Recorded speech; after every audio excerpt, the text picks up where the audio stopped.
La Escuela de Frankfurt surge en 1923 con la fundación del Instituto para la Investigación Social en Frankfurt, con la intención de confeccionar una nueva lectura de la teoría marxista en conjunción con la teoría psicoanalítica freudiana, tomando cultura y sociedad como dos de sus principales líneas de investigación. Cuando llegó Hitler al poder, muchos de estos autores tuvieron que emigrar a Estados Unidos para volver a Alemania una vez finalizada la guerra. Lo que hay que destacar de esta escuela filosófica es la gran heterogeneidad de sus autores y de las disciplinas que trataron de abarcar, desde la sociología al psicoanálisis, pasando por la economía, la crítica de arte y el análisis musical.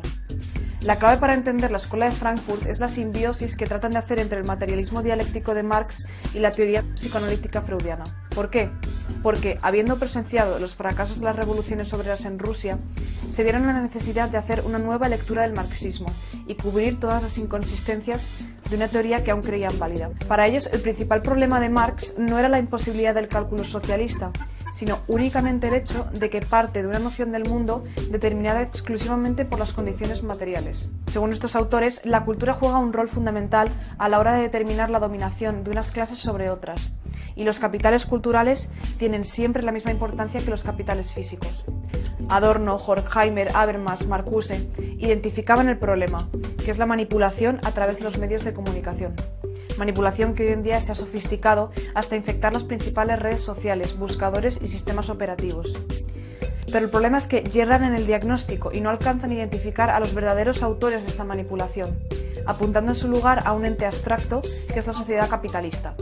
En este sentido, podríamos establecer similitudes entre la Escuela de Frankfurt y las sucesivas relecturas que se han hecho del marxismo hasta la actualidad, y preguntarnos si es lícito elaborar estas relecturas o si en gran medida estas no se ocupan de realizar cambios estructurales consistentes, sino en tratar de dar perpetuidad a una noción trasnochada de lucha de clases. Y lo hacen a través de la búsqueda de nuevas víctimas del sistema capitalista opresor que les sirvan para dar legitimidad a una teoría y mantenerla con vida. Es decir, que por ejemplo, cuando los de Frankfurt se quedan sin proletariado, clase obrera trabajadora, necesariamente tienen que elevarse como defensores de otros marginados de la sociedad. No reconocen la eficacia del libre mercado a la hora de sacar a estas personas, de las que se proclaman defensores, de la situación de miseria en la que estaban, y demonizan los medios a través de los cuales se ha alcanzado ese progreso. El ejemplo más reciente de esto lo tenemos ahora en pleno siglo XXI con Podemos, y otro ejemplo también bastante significativo es el nuevo movimiento de los aceleracionistas que se proponen la absurda tarea de construir una sociedad postcapitalista basada en el progreso tecnológico, siendo este consecuencia directa de la libertad económica que pretenden atacar. El movimiento aceleracionista iniciado por Alex Williams y Nick Cernisek podría considerarse como una especie de neofuturismo marxista y sus seguidores como unos neofrankfurtianos, por el uso que hacen tanto del discurso como de la cultura. Volviendo a la Escuela de Frankfurt, se caracterizó por la incorporación en el imaginario socialista de la importancia de los medios de comunicación de masas a la hora de construir cultura. Esto en parte fue resultado de la tesis desarrollada por Freud en El malestar de la cultura, donde demostró que las enfermedades no son solo de origen material o biológico, sino que también son resultado de desajustes en el entorno social. Por eso a menudo decimos que la sociología es una ciencia de origen marxista, y es que en sus bases se encuentra la Escuela de Frankfurt. Llegados a este punto, cabría destacar el papel de la dialéctica hegeliana, a partir de la cual se articula el método del materialismo histórico, ya que podría servirnos para entender esa necesidad que encontramos en casi todos los pensadores de izquierdas de buscar líneas de investigación que muestren precisamente lo otro de la sociedad, o sea, los marginados, los oprimidos, la clase trabajadora.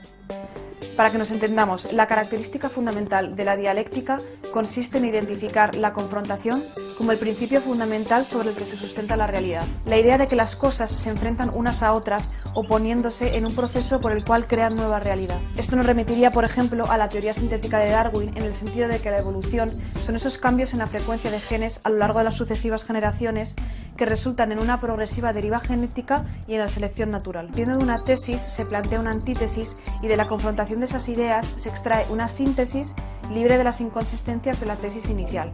Es decir, un concepto se enfrenta a su opuesto y como resultado de este conflicto se alza un tercero, la síntesis. El problema de Marx es que toma el sistema hegeliano, lo extrae del ámbito del pensamiento y lo aplica a la sociedad, con la intención de él sintetizar una realidad que cree más perfecta.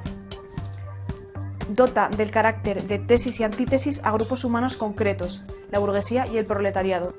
Es decir, que por vía del materialismo pega un salto lógico que le permite sostener un ejercicio de la dialéctica en la realidad y justifica así la violencia para provocar un cambio, que es la síntesis, en una sociedad más perfecta, la sociedad socialista. Porque claro, lo mismo pasa con las ideas, ¿no? La Escuela de Frankfurt toma todo este sistema de creencias. Creencias porque de materialista no tiene nada, está enteramente basado en la subjetividad de un autor. Toma el sistema de creencias para sostener que no es la función de la sociología simplemente describir el todo social, sino cambiarlo. En este sentido, la dialéctica lleva a estos autores a tomar lo negativo de la sociedad, lo que antes decíamos de los marginados, los oprimidos, para apuntar a todo aquello que debería cambiar. Esta revisión de Marx y de la dialéctica de Hegel por parte de los filósofos de la Escuela de Frankfurt es lo que conocemos como la teoría crítica. Y su misión es sacar a la luz todo aquello que los instrumentos ideológicos de la cultura pretenden esconder. Esta revisión de Marx y de la dialéctica de Hegel por parte de los filósofos de la Escuela de Frankfurt es lo que conocemos como la teoría crítica. Y su misión es sacar a la luz todo aquello que los instrumentos ideológicos de la cultura pretenden esconder. Como complemento a esta perspectiva crítica de la realidad, se hace necesaria una comprensión adecuada del individuo. Y aquí es donde entra el psicoanálisis, que curiosamente casa bastante bien con el marxismo. Mientras que uno denuncia la opresión del proletariado, el otro apunta a la función represiva de la sociedad. Para unirlos, uno solo ha de introducir el factor cultural.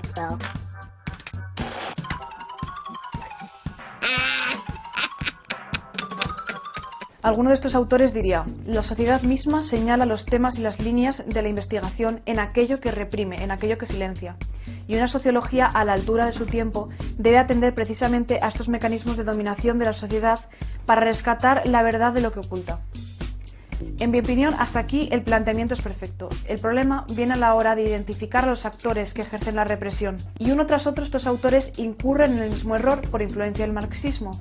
Porque luego dicen: solo en la medida en que uno es crítico puede tornarse reflexivo. Es decir, solo en la medida en que uno parte de una visión crítica de la sociedad, el pensamiento puede llegar a ser también reflexivo. El guiarse primero por la necesidad de cambiar las cosas puede ser útil para mover a uno la acción, pero este planteamiento corre el riesgo de conducir a una acción crítica sin reflexión. Why are you defending it? No Nazis! No Nazis! You've got anyone No platform for racism! No platform for homophobia! This is our borough! Fuck off! Yeah, fascist! Al comenzar la acción solo desde la fuerza opositora, la antítesis está sesgada y el juicio carece de rigor. Además, en la práctica hemos visto cómo la aproximación de estos grupos a la realidad muestra una fuerte tendencia hacia la exaltación del valor emocional, obviando todo lo que la ciencia pueda decir. Al ser emocional y previa al análisis, no permite abordar lo específico del problema.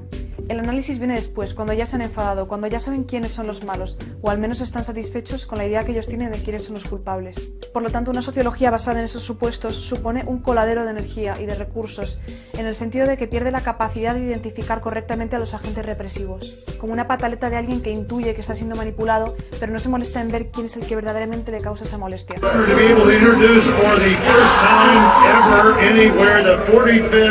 President of the United States of America, Donald J. Trump.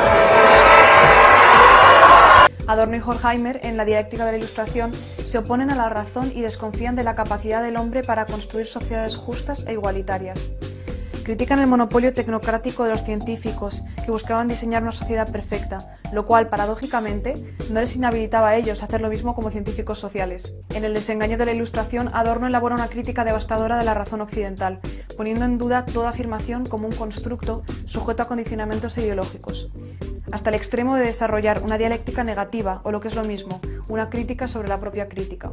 Por otro lado, Louis Althusser, en Los aparatos ideológicos del Estado, plantea que el sistema educativo y los medios funcionan como transmisores de una ideología a través de la cual se va amoldando y acondicionando el pensamiento del sujeto hacia el sistema mercantil. Aquí los anarquistas de libre mercado diríamos que esto es cierto, existen mecanismos para tratar de moldear el pensamiento del individuo, pero lo que se trata de reproducir no es el sistema mercantil, ya que el mercado es una institución espontánea, sino el sistema político institucional, que de otra manera se derrumbaría. Los liberales también podríamos prestar atención a Jürgen Habermas, que hace aportaciones interesantes en materia del lenguaje como generador de opinión pública, estableciendo la distinción entre opinión pública manipulada y opinión pública crítica. Habermas entiende que el cambio social debe darse en el ámbito simbólico, es decir, en el ámbito de la comunicación, y toma conciencia del poder del lenguaje para articular el pensamiento. Lo malo que podría decirse es que todas estas nociones de acción instrumental, acción estratégica, que expone su teoría de la acción comunicativa, luego se han utilizado por los herederos intelectuales precisamente para potenciar su propio discurso. Michel Foucault actualiza Althusser explicando que el poder no se ejerce únicamente de forma vertical, sino también de forma horizontal, e introduce el concepto del panóptico de vigilancia del entorno, un concepto muy 1984 que desgraciadamente estamos viendo que también es una realidad, y si no, poneros a ver el impacto de vuestra huella digital en las redes. Todas nuestras acciones quedan recogidas. Lo único que añadiría yo a este análisis es que el panóptico es empleado tanto por las empresas para colocar sus productos a los consumidores como por el Estado para controlar a los ciudadanos y por el Estado a través de las empresas. Facebook, Google... Pasemos a Herbert Marcuse. En El hombre unidireccional presenta una sociedad en la que el hombre ha perdido del todo su sentido crítico. El consumismo y la liberación de sus costumbres tradicionales lo transforman en un ser más adaptado e integrado al sistema. Ya no hay espacio para la oposición y la crítica, porque la confortable y práctica unidimensionalidad absorbe en sí toda alternativa. A mí lo que me molesta de Marcuse es que todo lo que dice respecto del capitalismo son reversiones de aquello que es perfectamente aplicable al Estado. Atentos, dice, el capitalismo avanzado ejerce su poder de manera sutil, manipulando los deseos de las personas. No solo determina las ocupaciones y las habilidades socialmente requeridas, sino también las necesidades y aspiraciones individuales. Ya supongo que toda la gente que siga este canal estará al tanto de cuál es el origen de esta confortable y democrática no libertad. Además, lo que viene a decir Marcuse es que el confort es malo porque se carga el espíritu crítico. Pero entonces, ¿le importan o no le importan las clases desfavorecidas? Aquí se ve claramente el espíritu de la Escuela de Frankfurt, unos intelectuales asépticos que buscan nuevas víctimas para dar perpetuidad a una noción de explotación trasnochada. Y no me lo estoy inventando, Marcuse literalmente aboga por buscar nuevos revolucionarios, en los extranjeros, en los desocupados, en las minorías. Es como, vale Marcuse, patalea todo lo que quieras, pero mientras no veas el big picture de la mejora en la calidad de vida que ha traído el mercado que criticas, poco vas a hacer por esos marginados y por esos oprimidos. Y es que encima no aclara cómo sería un proceso revolucionario y prefiere que su pensamiento permanezca en la negatividad, en la crítica. Lógicamente, porque si no, se le acaba el chollo de vivir en la cresta de la ola cultural, con una conciencia tranquila gracias a su supuesto compromiso ideológico. El fallo en la Escuela de Frankfurt no es la falta de capacidad de identificar problemas, sino en fomentar la creencia de la necesidad de subyugarnos a un estado representativo de la voluntad del pueblo, que a la larga hemos visto que es realmente el que concentra el poder y abusa de él. Su escuela fomenta aquello que precisamente pretende atacar, la manipulación ideológica, mediante la justificación del intervencionismo estatal, porque creen que la cuestión práctica y ética se resuelve en Marx. Y a esto se añade una demonización del progreso tecnológico y de la moral del trabajo, diciendo que este es en sí una forma de explotación, que tú entregas tu plusvalía a cambio del dinero, que a su vez funciona como un mecanismo de sublimación, Freud. Excepto por Walter Benjamin, que en la era de la reproductibilidad técnica describió la cultura de masas como la panacea, que traería una democratización de la información a todas las esferas de la sociedad, el resto de los autores criticaron esta cultura de masas porque decían que suponía una degradación de la cultura. O sea, fijaros el nivel de pretensión. Solo nos faltaría analizar de qué forma han cuajado estas narrativas en la actualidad y cómo han llegado al nivel de complejidad que tienen hoy. Y también entender que la persistencia de estas narrativas, la necesidad de concebir la vida en sociedad como una constante pugna por el poder entre grupos antagonistas, reside en la utilidad de esta creencia, el famoso divide y vencerás. Y lo estamos viendo porque progresivamente nos vamos acercando a una sociedad en la que no se puede decir nada que se salga de un discurso cerrado y enrarecido, una dictadura de los intereses de las minorías, en lugar de una simple y llana diversidad. Y después de todas las contradicciones que encontramos en los filósofos de la escuela crítica, no podemos evitar preguntarnos si en ese intento de destapar a los agentes de dominación no hicieron sino proyectar su propio deseo de imponer su voluntad sobre los demás.